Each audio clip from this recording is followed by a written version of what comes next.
კემბრიჯის ყველაზე ახალგაზრდა შავკანიანი პროფესორი ცოტა ხნის წინ გარდაცვლილი იპოვეს და მე ამის მიზეზად უკავშირებ ვოკ იდეოლოგიებსა და მედიას, რომლებმაც ამ ამბის განვითარება შესაძლებელი გახადეს. კარგი, მოდი დეტალებში ჩავუხმავდეთ. ჯასტინ ჯეისონ არდეი, კემბრიჯის ყველაზე ახალგაზრდა შავკანიანი პროფესორი, რომელსაც ცოტა ხნის წინ აკადემიურ ნაშრომში პლაგიატში დასდეს ბრალი, გარდაცვლილი იპოვეს. მისი გარდაცვალება მოხდა მას შემდეგ, რაც კემბრიჯის უნივერსიტეტმა დაიწყო გამოძიება მისი წარსული განცხადებების შესახებ, ასე რომ ვინ არის ეს ადამიანი? მე ვარ განათლების სოციოლოგიის პროფესორი კემბრიჯის უნივერსიტეტში. 3 წლის წინ ჯეისონ არდეი გახდა ყველაზე ახალგაზრდა შავკანიანი პროფესორი, რომელიც კემბრიჯის უნივერსიტეტში დანიშნეს. ეს არის 800 წლიანი ისტორიის მქონე ინსტიტუტი. კიდევ ერთხელ. თქვენ უყურებთ ამ ვიდეოს და პირველი რაც გეცოდინებათ არის ის, რომ ეს ადამიანი არ არის ის, ვისაც კემბრიჯის უნივერსიტეტის დამფუძნებლები წარმოიდგენდნენ. ოდესმე წარმოედგინათ თავიანთ წამყვან პროფესორებად, ხომ ასეა? კარგი, ეს არაფერ შუაშია მის კანის ფერთან სხვათა შორის. უფრო მეტად მაკიაჟი და გრძელი თმა ამიზეზი. Professor Jason Arday joined ის ინტერვიუში საუბრდნენ ამ მისწევაზე. CBS News-ზე. თუ აბსოლუტურად გულსხმელი და პატიოსანი ვიქნები, სკოლაში ბევრ მასწავლებელს ჩემი ასჯეროთ. ეხლა არდეის რეპუტაცია შელახულია. მას ბრალად ცდებენ, რომ აკადემიურ ნაშრომებში პლაგიატს მიმართა და ტყუილი თქვა იმაზე, რომ საქოლმოქმედოდ თანხის შესაგროვებლად 6 დღეში 600 მილი გაირბინა. ეს არც თუ კარგი ამბავია, მაგრამ აი რა არის მთავარი. თუ ვინმეს DEI-ის ფარგლებში აპირებ დასაქმებას, მას რეალური შესაძლებლობებისთვის არ ქირაობ, რადგან მან ბევრი რამეზე იცრუა, არა მხოლოდ აკადემიურ ნაშრომებზე, არამედ როგორც ჩანს რეზიუმეზეც და სხვა საკითხებზეც. თუ ვინმეს მხოლოდ იმიტომ აპირებ დასაქმებას, თუ როგორ გამოიყურება, რათა ყველას დაუმტკიცო, რომ მართლა ძალიან გახსნილი აზროვნების ხარ. შეიძლება აღმოჩნდეს, რომ ამ ადამიანს არ აქვს საჭირო საფუძველი, რომ რეალურად იყოს უნივერსიტეტის პროფესორი. ანუ ეს შოკის მომგვრელია. თუმცა დღეს უნივერსიტეტის პროფესორობისთვის ბევრი არც გჭირდება.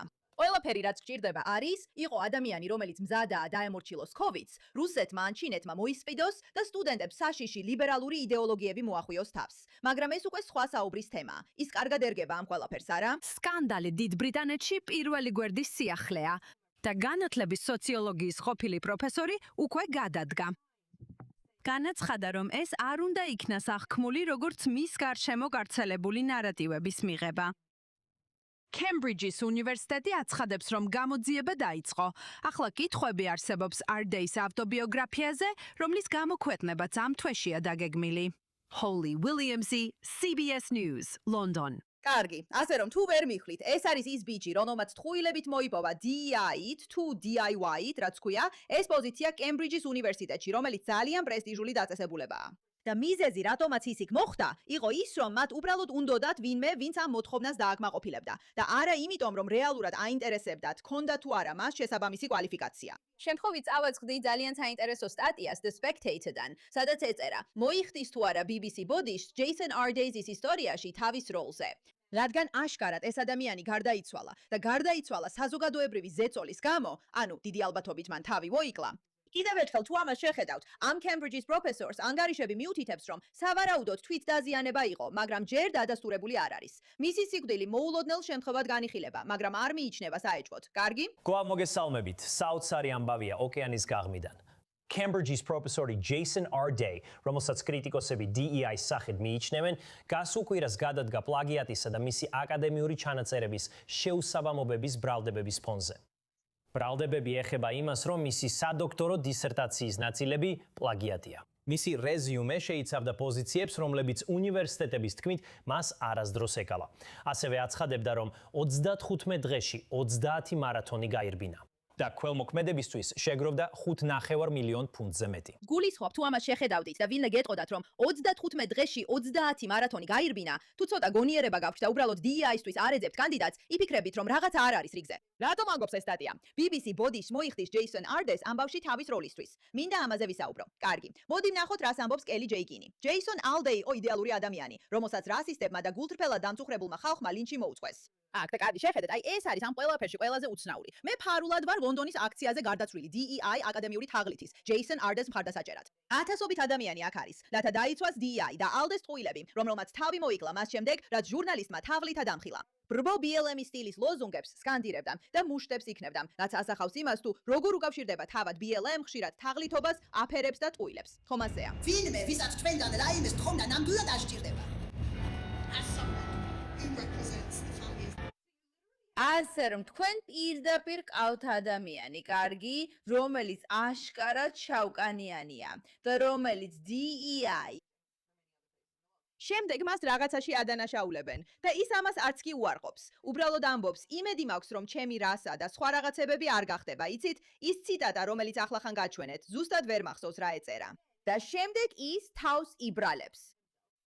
და შემდეგ ათასობით ადამიანი, ბევრი თეთრკანიანი, გამოდის ქუჩაში და ამბობს, რომ მისი სიკვდილის მიზეზი რასიზმი იყო და არა ის ფაქტი, რომ ეს ადამიანი მზად იყო ეცრუა, რათა წინ წასულიყო.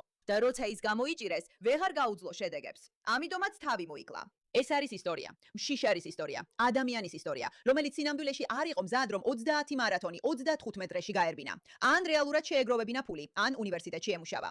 მაგრამ ამის ნაცვლად მოეტყუებინა თავისი სადოქტორო ნაშრომი დაეპლაგიატებინა. პრესტიჟულ პოზიციაზე მოხვედრილიყო. მთელი დიდება თავისთვის მიეღო. ყველაფერი გაეთქვა სახელი ამით. მე ვარ ყველაზე ახალგაზრდა შავკანიანი, ბლა ბლა ბლა. თავის თავზე ავტობიოგრაფია დაეწერა. და შემდეგ როცა გამოიჯერენ, იმიტომ რომ მოიტყუა თავს იკლავს, სიცოცხლეს თვითონ იწვეთს. და შემდეგ როცა ათასობით ადამიანი გამოდის საპროტესტოდ იმის გამო, რომ ის ლაჩარი და თაღლითი იყო,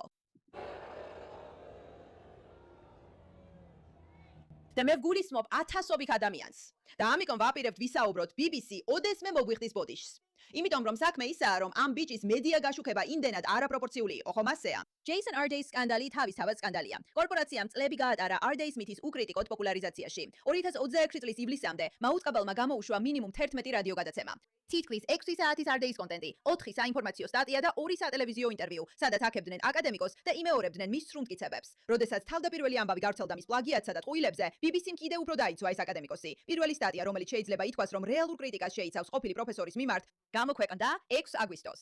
ერთი დღით მას შემდეგ, რაც მან გადადგა, 2 კვირაზე მეტი გავიდა მას შემდეგ, რაც თავდაპირველი Arde's გამოძიება გამოქვეყნდა Substack-ზე და 6 წელი მას შემდეგ, რაც BBC-მ პირველად დაწერა ამ გარდაცვლილ აკადემიკოსზე. ამ პერიოდში ჟურნალისტებმა მთელი მსოფლიოდან გამომოაქვეყნეს მასალები, სადაც აღწერილი იყო Arde's ხანგრძლივი ისტორია ტყუილებისა და გადაჭარბებების შესახებ, ისეთ განსხვავებულ გამოცემებში, როგორიცაა Telegraph და Daily Mail, ასევე The Guardian და New York Times-ი.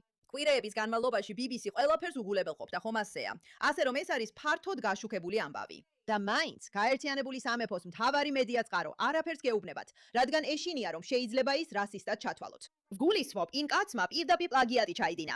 არსებობს მტკიცებულებები, მან მოიტყუა და ამას აღიარებს კიდეც და თქვენ და BBC ამას არ გეუბნებით. და ეს აჩენს კითხვას, კიდევ რას არ გეუბნებათ BBC მეგობრებო? კიდევ რაზე ტყუის BBC და რატომ ამყარებს თავის პოზიციას, მხოლოდ იმიტომ, რომ სულელურად არ გამოჩნდეს. და ვერ უტყვეთ ფიქს JK-ზე. Rolling is Crow, რომელიც ძირითადად ამბობს, რომ რაც უფრო სულელურია იდეოლოგია, რომელსაც ვინმე ემხრობა, მით უფრო აცნობიერებენ, რომ მისი უარყოფა ამტკიცებს, რამდენად სულელები არიან. ამიტომაც ისინი კიდევ უფრო მეტად ამყარებენ ამ იდეოლოგიას.